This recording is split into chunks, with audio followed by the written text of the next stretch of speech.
इराणच्या अण्वस्त्र कार्यक्रमाला विरोध करत इस्रायलनं इराणवर केलेल्या हल्ल्यानंतर इराणनं प्रत्युत्तर दिल्यामुळे संघर्ष अधिक चिघळला आहे। इस्रायल आणि इराणचे परस्परांवर हल्ले सुरूच आहेत।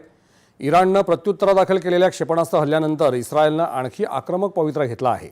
इराणमधल्या प्रत्येक लक्ष्यावर इस्रायल हल्ला करेल असा धमकीवजा इशारा इस्रायलचे पंतप्रधान नेतन्याहू यांनी दिल्यानंतर इस्रायली सैन्यानं तेहरानमधल्या इराण सरकारच्या अण्वस्त्र प्रकल्पाशी संबंधित लक्ष्यांवर मोठ्या प्रमाणात हल्ले केले।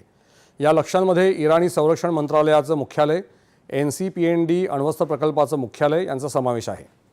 तसंच इराण सरकारनं त्यांचा अण्वस्त्र साठा दडवलेल्या ठिकाणांवर देखील हल्ले करण्यात आले आहेत।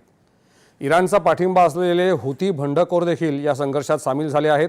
इराणनं इस्रायलच्या हायफा आणि तेल अवीव परिसराजवळ आपले हल्ले केंद्रित केले आहेत।